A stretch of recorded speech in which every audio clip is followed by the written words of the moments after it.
Olá, minha gente, sou Raíssa, estou de volta com mais um podcast do blog Softball Não. Nessa manhã de domingo, com o céu mais nublado aqui em Natal, mas a temperatura continua a mesma, 29 graus, com sensação térmica de 33 graus.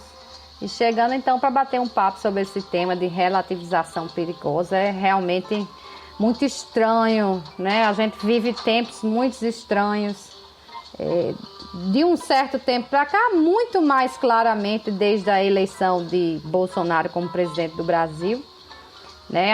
As pessoas parecem que têm olhado para um fim e não se importam mais com que meio vai lhe levar até aquele fim, né? O procedimento é muito importante. Discutiu-se isso muito durante os primórdios, vamos dizer assim, da Operação Lava Jato. Sempre que há um grande escândalo de corrupção, quem trabalha com a área penal, não trabalha com a área penal, né? O processo penal, eu trabalho com processo civil e sei que o processo civil é muito mais maleável, mas que a gente tem que seguir certos procedimentos, senão as coisas se perdem. No processo penal, que lida com um bem muito maior, que é a liberdade do ser humano, então esse cuidado é ainda maior. E isso explica muito do que vem acontecendo em relação à Lava Jato. Aquela ânsia de chegar a um fim faz com que você atropele os meios. E atropelar os meios não é bom para ninguém, né? Então, desde lá para cá, a gente vem acompanhando isso com muita clareza. E, para mim, em muitos casos, também muita tristeza.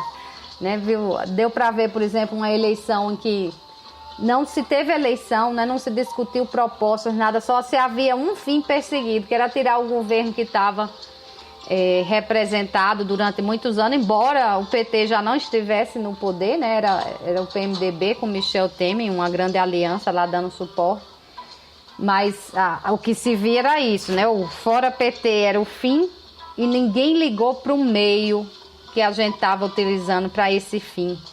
E a gente paga agora uma conta altíssima em todos os setores, né? Se elegeu uma pessoa absolutamente incompetente.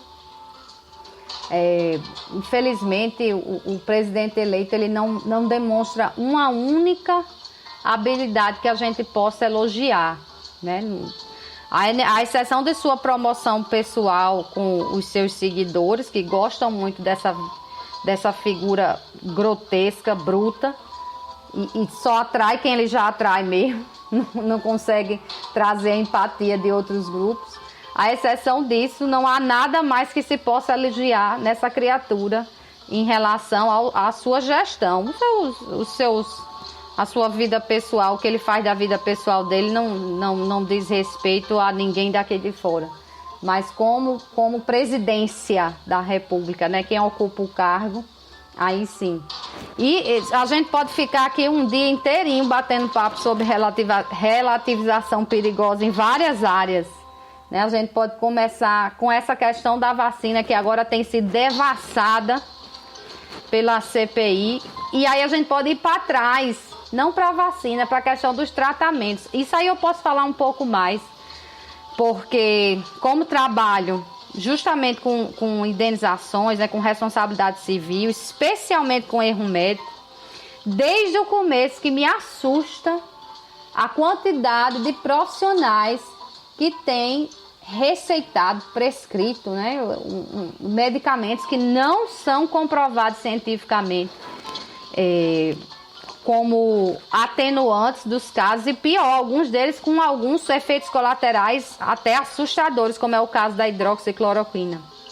Eu me assusto porque, embora a profissão médica ela não seja tanto uma obrigação de resultado, você não tem obrigação, mas você tem a obrigação justamente de empreender no meio.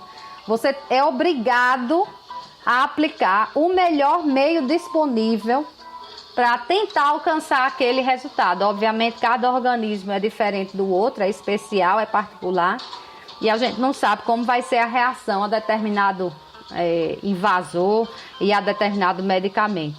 Mas você decididamente escolher um meio ineficaz para tratar algo, é de impressionar como esses profissionais têm arriscado sua reputação, sua carreira e até seu patrimônio.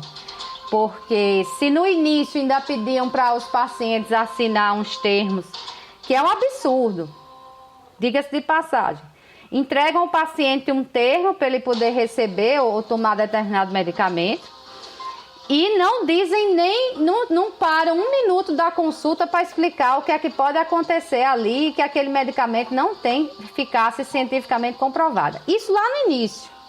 Hoje em dia já é o contrário, já se comprovou que, além de não agir bem, age até mal, em alguns casos. Por isso que muitas das pesquisas foram suspensas. Então, insistir nisso é de assustar.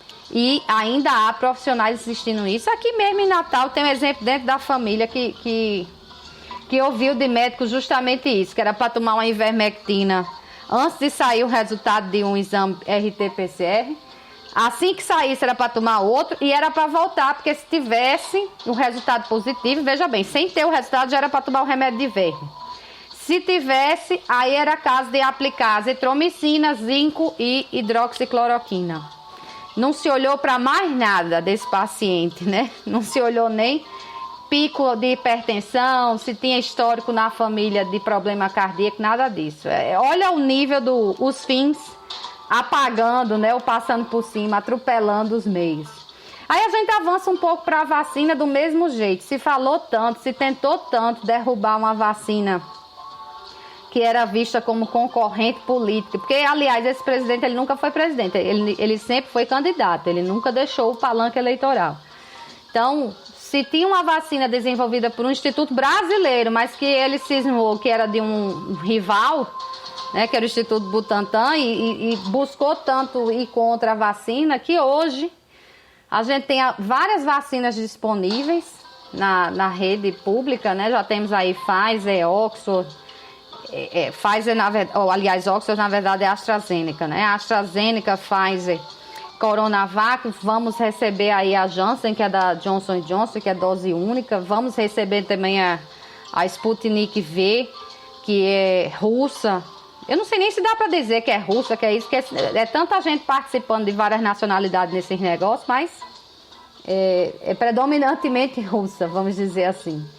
E temos agora uma situação esdrúxula de que as pessoas tomaram a primeira dose de algumas vacinas e não estão voltando para tomar a segunda dose, sabendo que o esquema só se completa com todas as doses que são necessárias. Sem isso, você não está protegido contra a doença, né? Não se sabe a motivação para isso, não se tem mais nem fila aqui em Natal, por exemplo. Aliás, não se tem nada. Moscas nos pontos de vacinação é o que a gente tem. Não tem ninguém se vacinando. Todo o Nordeste aí já vacinando por idade, né? O Maranhão deixando a gente aqui de água na boca, né? Assim, babando de inveja. O Maranhão fez um arraial que vai terminar hoje, né? Em São Luís, com o povo se vacinando a partir dos 38 anos de idade, sem comorbidade. E a gente aqui não sai do canto, aqui em Natal. Era uma coisa que o prefeito poderia explicar.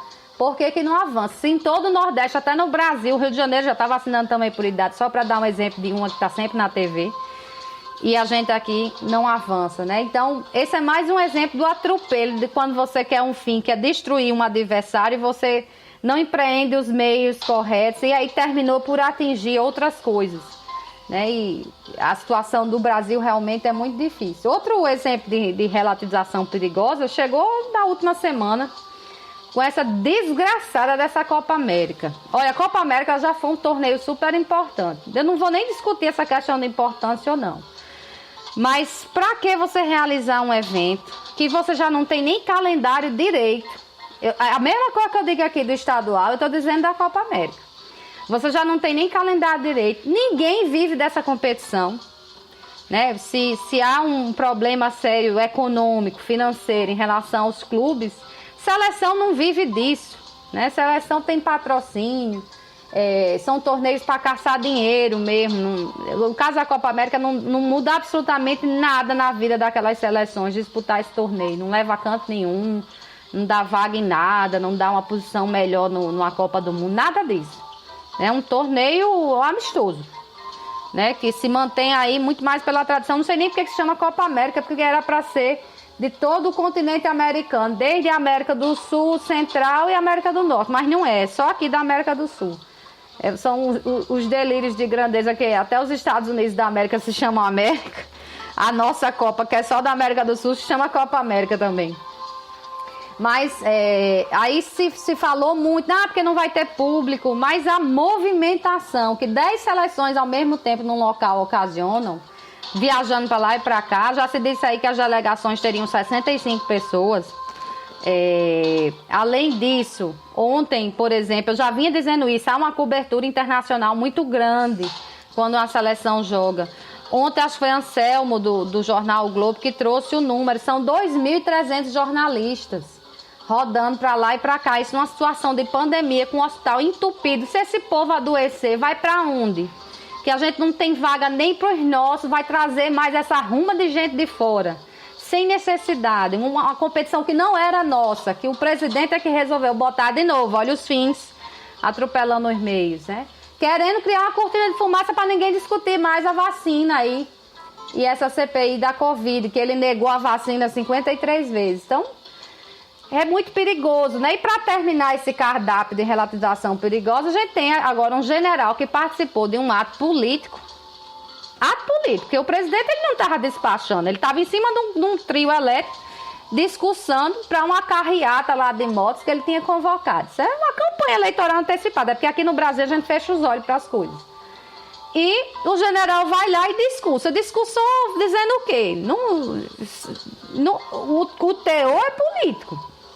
Aí se relativizou isso, fingiu que não se viu aquilo e o general nem com a punição leve saiu. Não foi punido, que era para não desagradar o presidente. E assim a nossa democracia vai rugindo, né? Vai ruindo, ela vai caindo, ela vai ficando enferrujada, né? Ela vai perdendo os alicerces, porque vale o que quer quem está no governo. Não pode ser assim, não podia ser assim na época de PT, na época de Fernando Henrique, na época de Michel Temer.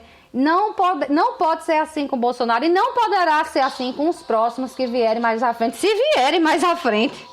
Pelo jeito que a gente está andando aqui, parece que há um movimento muito bem orquestrado com as PMs e com essas forças armadas, pelo menos a parte rebelde, de não permitir. Já está se criando até um discurso ridículo de que as urnas eletrônicas não são confiáveis, o que é um absurdo, porque se critica os Estados Unidos por voto de papel, aqui se critica o voto eletrônico, que é auditável, já se foi provado isso N vezes.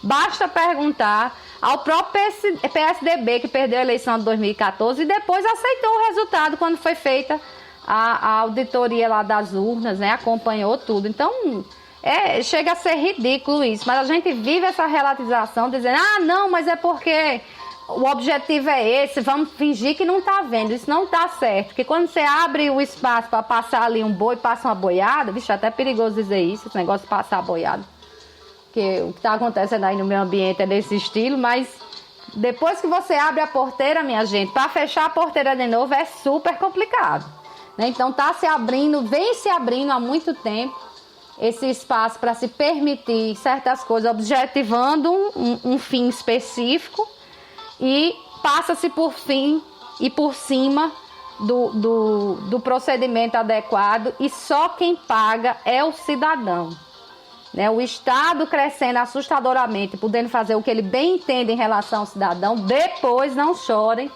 como diria Jesus Cristo nas suas palavras, né? Não venham com choro nem com ranger de dentes, porque os avisos estão aí dados. É muito perigoso, não aceitem essa relativização, porque ela vai se voltar contra a gente e contra você que hoje apoia em algum momento.